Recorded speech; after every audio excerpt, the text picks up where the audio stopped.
Hello, and welcome back to Vampire the Masquerade Shadows of New York. We're back. We just got bit, and yeah, we're back at Big Beat Burger. So let's go ahead and continue. Once again, I find myself in Big Beat Burger. Familiar surroundings, faces I recognize, mood, same as it ever was. Still, I process in an entirely different way. It all frustrates me now, or more precisely, makes me frustrated with myself. It's like I'm clinging to the remnants of a cocoon I've outgrown. Ugh. It's the same with these cigarettes. I don't need them anymore, so why do I keep holding on to them? Fucking hell. It's like I refuse to accept that I'm somehow better than I used to be. A vampire. Just 2 nights ago I met Karen. She embraced me, by which I mean she turned me into a kindred. She calls herself my sire and me her child. Last night she taught me the basics of survival. Drinking blood, manipulating humans, bending steel, controlling shadows. Tonight I expected more lessons. Instead, she just told me to go out and enjoy myself. "What's the catch?" I asked, to which she responded, "I might kill you if you prove to be a disappointment." There are a few rules I have to uphold the masquerade. I can't contact anyone I knew as a human. I can't let anyone realize I'm not human anymore. I can't embrace anyone, and so on. Otherwise, I'm free to do what I want, but for some reason, the first thing I did was come back here. Old habits die hard. Karen is probably watching me from somewhere even now. The way I understand it, tomorrow night she's supposed to introduce me to the Camarilla, a local society of vampires. Turns out they are the ones who have been systematically ruining my life lately. All a part of some secret evaluation that I barely passed. Just imagining the reach they have makes me dizzy. After they destroyed the old me that I barely cared about, Karen rebuilt me anew. On one hand, her test left some scars that will take time to heal. On the other hand, maybe I should just be grateful. I'm snapped out of my thoughts by a sudden scream. Some douchebag yelling about his french fries not being salty enough. I think this is my cue to leave. Permanently. Goodbye, Triple B. Hope I never see you again. I'm destined for greater things, you see. Retributive justice! A meathead bully and his unfortunate victim. I probably should interfere, but what better chance could I find to test what I've become? So I guess these are like choices. Yeah, okay. Let's go with the justice. 2 men are facing each other in a dark back alley. One of them stands with his back against the wall, his chest heaving as he's struggling to catch his breath. "People, anybody out there? I'm being robbed!" A scrawny, rugged guy is yelling at metal staircases with a theatrical incredulity in his voice. With a lively step, he dances around an older man who's having trouble finding his footing. "What is this bullshit?" "Oh, so now you can talk. Good, because I'm dying to hear what you did with my wallet, Holmes." "Wallet? I have no idea what you're talking about." The goon starts prancing around like a Muay Thai boxer. He's smiling, but his eyes send a clear message. "You're cornered, buddy. Don't even try to pull a fast one on me." "Come on, homeboy. You might be able to trick an average Joe on the street with your act, but a fighter doesn't, or a fighter recognizes a fighter. It's like an animal thing. It's an instinct thing. You got some moves on you. You're like a black mamba, lightning fast reflexes." He starts shadowboxing for a moment. The man's definitely got energy to spare. "However, I'm like a king cobra. You've met your match. 2 apex predators now locked in battle." "Oh, so you're seeing snakes? That would explain something." Before he's able to finish, a sucker punch knocks the air right out of his lungs. The old man slides down the wall. Before he can let out a groan, he's interrupted by a brutal kick to the chest. That's what I'm talking about, a fighting spirit, even when you're cornered. Take a seat, deep breath, collect your thoughts before you speak up again. Remember where you put my wallet now? Think I'm pretty sure you broke my rib. Eye for an eye, a rib for a ribbon. Biblical punishment. It's only fair, homie. Fair. At least admit this is a mugging. Wallet my ass. Still in denial? Okay. Let's say I have about $5,000 in there. Give me $6,000 and I'll let you walk away. Relatively unharmed. So you admit it. Admit what? That this is not about proper compensation. This is a robbery. Look, buddy, this is beginning to bore me. Unless you want me to go all Anderson Silva on your ass. Give me what I want. Anderson Silva? Yeah, Anderson Silva. A flying knee meeting your solar plexus. The man, the myth, the legend. Brazilian Jiu-Jitsu, Thai boxing, Western boxing, Taekwondo, Wing Chun, and Capoeira combined into a single fighting style that can only be described as straight-up murder. I've been studying the glorious singularity that is Anderson Silva for years. Every move I have, I owe to him. So if you don't want this snake to turn into a deadly spider, show me the money, honey. Summer 2013, Las Vegas. Huh? Watched it live on pay-per-view. Weird man saw through all of Silva's tricks, whooped his ass, broke his spirit, showed him for a fraud he is. The man hasn't been the same ever since. All the empty showboating, hollow taunting, drunk on his own Kool-Aid. Jesus, of course you idolize him, asshole. For a good minute, the goon silently looks down at the whimpering man at his feet, chewing on his lower lip. When he finally speaks up, his voice betrays an intent to kill. You know what, homeboy? Screw the money. This is a matter of honor now. My thoughts. Exactly. He raises his fist. We've got ourselves a mixed martial arts expert here, huh?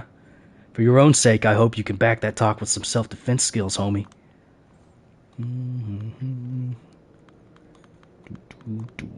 Let's go with this is pathetic. Boosting your self-esteem by beating up an injured old geezer? God damn, you're pathetic. He jumps at the sound of my voice, turns my way in the blink of an eye, and immediately assumes a combat stance. His reflexes are sharp. Looks like he has at least this much to back up all his bravado. Wannabe Anderson Silva's face betrays utter confusion upon seeing me. He's got no idea how I managed to sneak up on him. I don't blame him. I wouldn't be able to explain it myself. It felt like I became one with the darkness, my pure consciousness, traversing a dusky dreamscape, jumping from one shadow to another as if they were trains of thought. I think of some experiences I've had with psychedelics, every blink an adventure. I was outside of this alley, blink. I was above the alley, blink. Now I'm in front of this guy. And he pisses me off. The older man slumps down, looks like he's trying his best to keep it together, and gave up once the cavalry arrived. The goon regains his composure and barks at me in an overly gruff way. The hell you sneaking around from here for, Chica? Move along. This is between men. Not anymore. His fists turn towards me. I'm serious. And an equal opportunity ass kicker. I respond to the threat with the brightest, most innocent, virginal smile I can put on. So you're into shadowboxing, huh? Something comes over me. I can feel the darkness embracing me, whispering sweet nothings in my ear, pumping me up for what's to come. Let's go with, Let's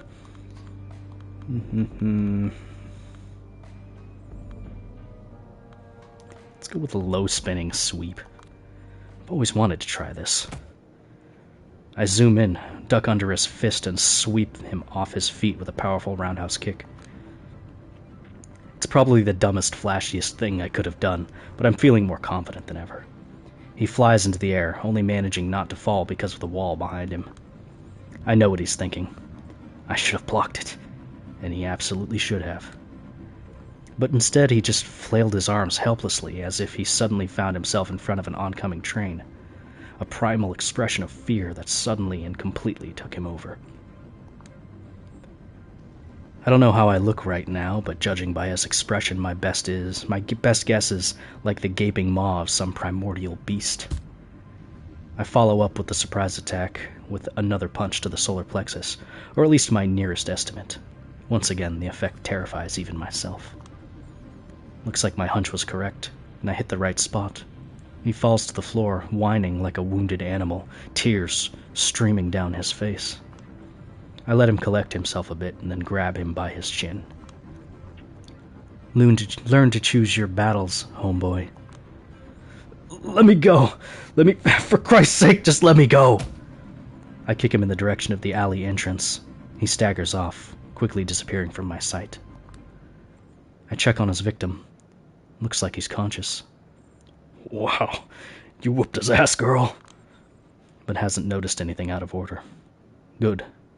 I was getting worried I might have overdone it a bit. That woman did say that keeping a low profile will be crucial if I want to survive. You alright? Need help? He managed to stand up. His smile is strained, but it suggests he's fine, or at least trying his best to seem fine. No, you gave me all the help I needed, and then some. Thank you, Miss... What's your name? Jessica. Thanks, Jessica. I was worried for a second, but this asshole's bark was worse than his bite. He's probably in worse shape than me now. I guess that counts as a victory. I'd better be going. My wife is probably worried sick. But before that, if there's anything I could do to repay you. Wallet, please? Nah. Forget about it. Just be a little bit more careful in the future, alright? A true heroine always refuses compensation for her help. At least that's how I think things should go. Never thought I'd help someone in a street fight. You're something else, Jessica. You never wanted to try your skills in the octagon? Too much in love with my glorious face to see it bruised, battered, and swollen. Sorry. I hear you. Whatever you do next, God bless you. And there he goes. God, huh? I feel like one right now. No more worrying about being out after midnight. No more feeling uneasy whenever I spot a shady asshole across the street. Ever. Hell, I could start jogging in Central Park after midnight now. Not that I need to. The future's looking bright. Hey, cool beans. We, saved a guy? I suppose. Risks of swiping right. Dance macabre. Well, this one's kind of next up the line. I guess that the thing in the bottom right-hand corner is telling us the time, or roundabouts the time. So,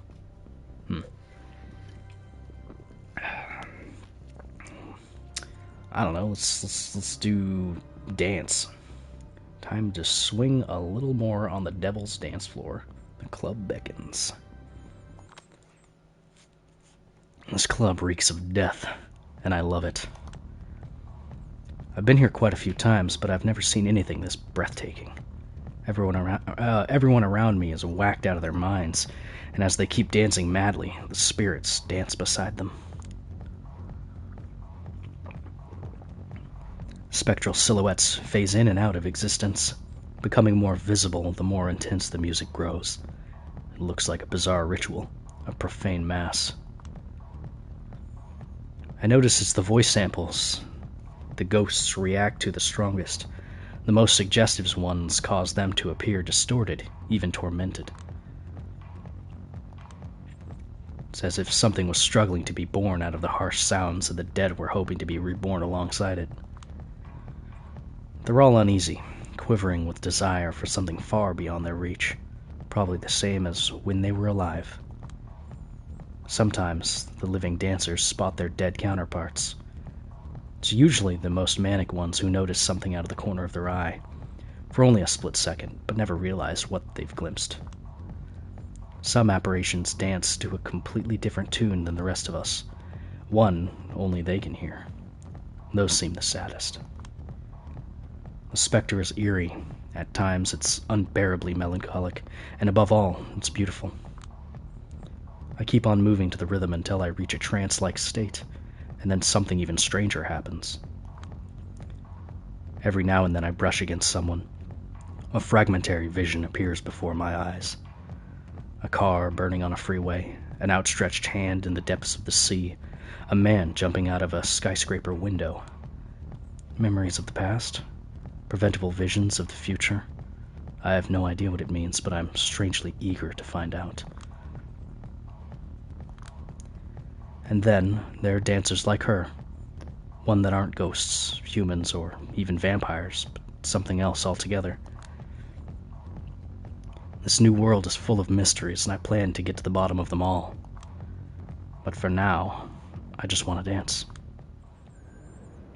Wow. What a night. She's still smoking, too. I watch Times Square from above. It's beautiful. Never thought this place could make me emotional, to be honest. But here I am, feeling deeply moved. Who would have thought? Getting up here was surprisingly easy, all things considered. Took more than physical effort. Earlier tonight I started experimenting with this body's limits. I realize I can jump over small buildings and climb steep walls with ease now, and my whole perception of space has shifted. I planned a scenic route across the rooftops. I did my best to avoid attracting attention, just as I was told. Stayed in the shadows as much as humanly possible. I spot a drone from afar. For a second I feel uneasy, but I remember what she told me. Machines won't get a clear view of me anymore. Camera footage, photos, it's all glitched out or blurry. Wouldn't take it for granted if I didn't try to catch my reflection earlier on. Couldn't see my face clearly, not in the mirror, not even in a puddle. My face was like one of Dolly's clocks. She told me to keep a low profile, regardless. Someone might take note and track you down. She didn't care to elaborate, but it didn't sound encouraging. Suddenly, it hits me that I might never be able to see my own face again. I won't even be able to take care of my looks by myself. And what about the long-term psychological effects? A knot of anxiety tightens in my stomach. Jesus. This is probably just the tip of the iceberg. What else is going to change? Calm down. Wait a second. These past few nights have been the best of my life. For years I was on a downward spiral. Failing health, no future, a feeling of overwhelming powerlessness. Now, everything has been flipped upside down. A total paradigm shift. A bad ending is no longer the only option. I'm actually looking forward to tomorrow. I forgot how that feels. Where it used to stand at mere seconds to midnight, the doomsday clock has been effectively turned off. A cold breeze brushes my cheek. As stupid as it sounds, I choose to read it as the world telling me to chin up. I can bend anyone to my will. I'm capable of superhuman strength. I am a master of shadows. I can do anything. Tomorrow night I'll be introduced to my duties. If everything goes according to plan, I'll become a New York City representative of Clan Lasombra. Whoever they are, whatever that means, I have no idea what to expect. But tonight is tonight. I'm free. All of my worries from a month ago feel like they've belonged to someone else. Finally, things are looking up.